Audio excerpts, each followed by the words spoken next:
గుజరాత్ రాష్ట్రంలో దాదాపుగా 32 కోట్ల వృక్షాలే ఉన్నాయి. అక్కడ జనాభా 6 కోట్లు. అంటే ఒక మనిషికి 5 వృక్షాలే ఉన్నాయి. అంటే గుజరాత్లో పచ్చదనం తక్కువగా ఉన్నది. అంటే టోటల్ వృక్షాలు 32 కోట్లే. అంటే ఇంకా వృక్షాలను పెంచాలి గుజరాత్లో. దేశంలో వృక్షాల సరాసరి 28.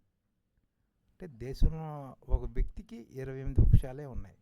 అదే చైనాలో అయితే ఒక వ్యక్తికి 106 వృక్షాలు, కెనడాలో 9,000 వృక్షాలు, అమెరికాలో అయితే ఒక వ్యక్తికి 600 వృక్షాలు ఉన్నాయి, బ్రెజిల్లో అయితే ఒక వ్యక్తికి 6,000 వృక్షాలు ఉన్నాయి. దీన్ని బట్టి గుజరాత్లో ఒక వ్యక్తికి 5 వృక్షాలే ఉన్నాయి.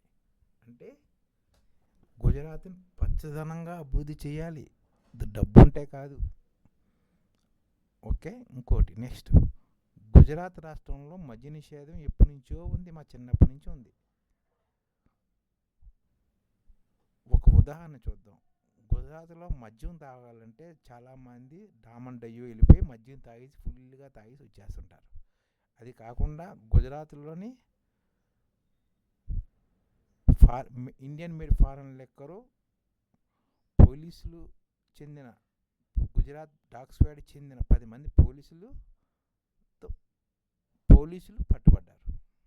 అంటే గుజరాత్లో మద్య నిషేధం ఎంత అమలు జరుగుతుందో ఉదాహరణ మద్యంతో పట్టుబడ్డ పోలీసులు, గుజరాత్ డాగ్ స్క్వాడ్ పోలీసులే ఉదాహరణ.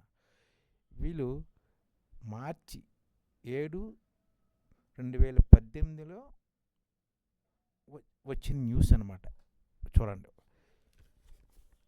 త్రిలోచన్ పందర్ 53, కమలేష్ దామోదర్ 38 వయసు అనమాట. అది నరసింహ బాగిలే 57, మహోద్యబ్బి దబి 41, ఎస్ఆర్పి గ్రూప్ 2 మహాదర్శి Jadeja 52, SRP group 8 Praveen Mogaria 41, SRP group 9 Kishore సంగ్ చౌహాన్ 47, సహ్యంగ్ dog squad Suresh Solanki 38, Palanpur police head quarters dog squad Ishwar Rohit 51, అహ్మద్ రూరల్ పోలీస్. అంటే అక్కడ మద్య నిషేధాన్ని పోలీసులే తిరస్కరిస్తున్నారు.